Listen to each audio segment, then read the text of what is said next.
Assalamualaikum warahmatullahi wabarakatuh. Perkenalkan, nama saya Diva Angelina dengan NIM 2180112 dari kelas A3 Sistem Informasi yang ingin menyampaikan sedikit pengetahuan yang telah saya dapatkan dari hasil analisa saya sendiri mengenai cryptocurrency terbaru yang belum rilis tetapi sudah menangkap banyak mata, yaitu Picoin. Nah, apa sih sebenarnya Picoin itu? Bagi kalian yang baru dengar nama ini, Picoin adalah cryptocurrency digital generasi terbaru. Motor dasar mereka adalah menjadi platform yang paling banyak digunakan di dunia dan menciptakan pasar yang melayani uang digital di antara para anggotanya. Picoin disediakan oleh 3 pengusaha dari Universitas Stanford yang akan saya bahas beberapa saat lagi. Pi yang dibuat berdasarkan platform Stellar telah menjadikannya model berbagi yang bergantung pada bakat dan prestasi orang-orang dengan mensimulasikan proses penambangan dengan pembaruan yang mereka buat.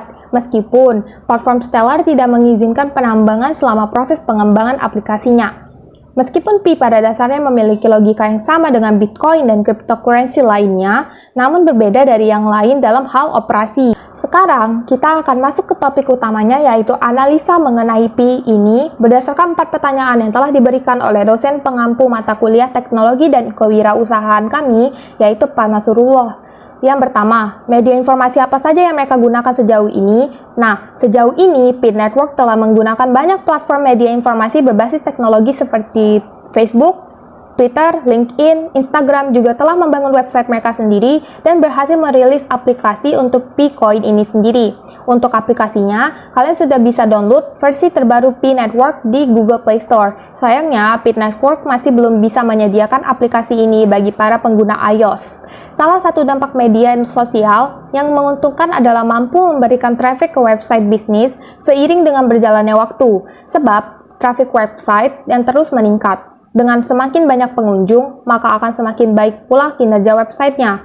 Itulah mengapa Pi Network ini berhasil mencuri banyak perhatian orang hingga memiliki kurang lebih 29 juta pengguna saat ini yang disebut sebagai pioneers, dan kemungkinan besar akan bertambah hingga saat resmi dirilis nanti di akhir tahun nanti. Topik kedua, siapakah orang-orang penting di balik cryptocurrency bernama Pi ini dan di bawah perusahaan apakah mereka? Seperti yang telah saya sebutkan sebelumnya, Pi Network ini didirikan oleh 3 orang lulusan Stanford University. Sesuai urutan di foto yang paling kiri adalah Vincent McPhillips, Head of Community, bertanggung jawab sebagai koordinator Pi Network yang telah terhubung satu dengan lainnya. Yang kedua, Dr. Cheng Diofan, Head of Product, bertanggung jawab untuk mengenalkan mata uang Pi ini kepada masyarakat dunia. Dan yang terakhir adalah di sebelah kanan ada Dr. Nicholas Kokalis, Head of Technology, bertanggung jawab atas kenyamanan konsumen dalam melakukan mining Pi. Dikutip dari LinkedIn milik Pi Network sendiri, markas besar mereka sendiri berada di Palo Alto, California, berdiri pada tahun 2018. Mari kita bahas sejarah dari Picoin dari Pi Network ini. Nicholas Kokalis sebenarnya adalah monster teknologi blockchain pada khususnya dan teknologi komputer pada umumnya. Dia memiliki keinginan untuk mengubah waktu melampaui semua jenis ketenaran atau sekedar keuntungan semata. Untuk membuktikannya, mari kita mulai pembahasan dari StartX. Pertama, Universitas Stanford memiliki himpunan mahasiswa. Nah, asosiasi ini memiliki banyak suborganisasi di dalamnya. Di antaranya adalah Stanford Student Enterprises, yang merupakan perpanjangan tangan dari himpunan mahasiswa untuk menangani masalah pendanaan nirlaba dan penggalangan dana untuk kegiatan kemahasiswaan. Nicholas Kokalis dan temannya Cameron Teitelman bersama-sama memobilisasi sumber daya, merencanakan dan mendirikan StartX pada tahun 2011 yang merupakan anak perusahaan dari Stanford Student Enterprises dan perusahaan cucu dari Asosiasi Mahasiswa Universitas Stanford. StartX pada dasarnya adalah proyek startup, menempatkan dirinya di bawah manajemen Universitas Stanford dalam hal legalitasnya berstatus sebagai lembaga pendidikan nirlaba. Pada tahun 2012, StartX berhasil menghimpun 1 juta US dollar yang pertama. Salah satu perusahaan pertama yang didukung StartX ini adalah Alphonso Labs. Alphonso Labs meluncurkan aplikasi Pulse dan diakuisisi oleh Apple seharga 20 juta US dollar. Dari 2011 hingga 2020, StartX telah berhasil membantu lebih dari 1.300 perusahaan. Di antaranya terdapat lebih dari 700 perusahaan yang berkembang pesat dan dianggap sebagai unicorn. Di antaranya Lime, Branch, Life360, Point.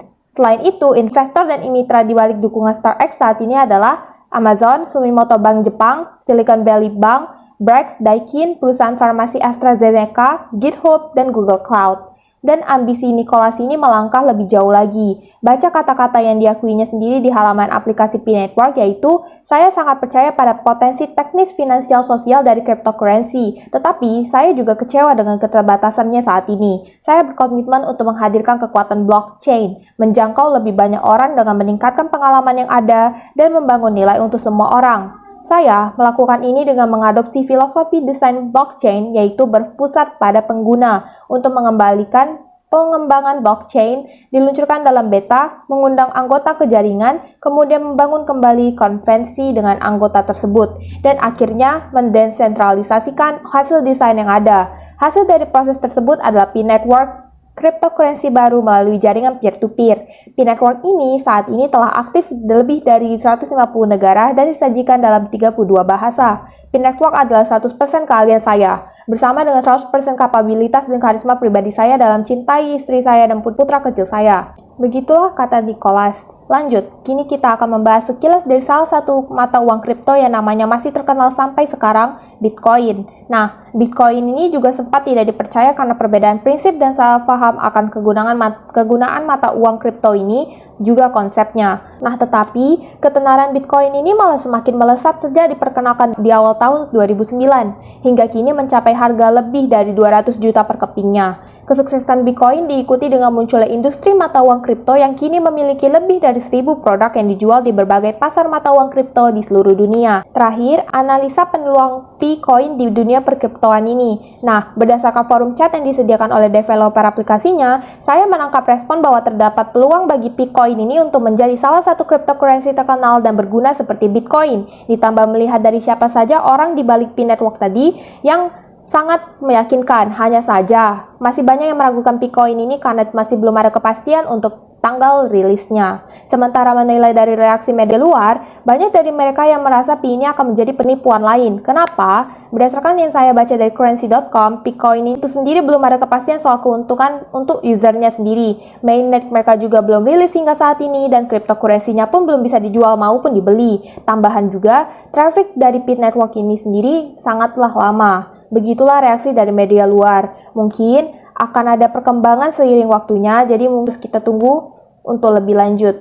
Sekian dari presentasi saya soal analisa Bitcoin ini, juga P-Network. Saya harap materi yang saya sampaikan sesuai dengan fakta yang ada di lapangan. Terima kasih. Wassalamualaikum warahmatullahi wabarakatuh.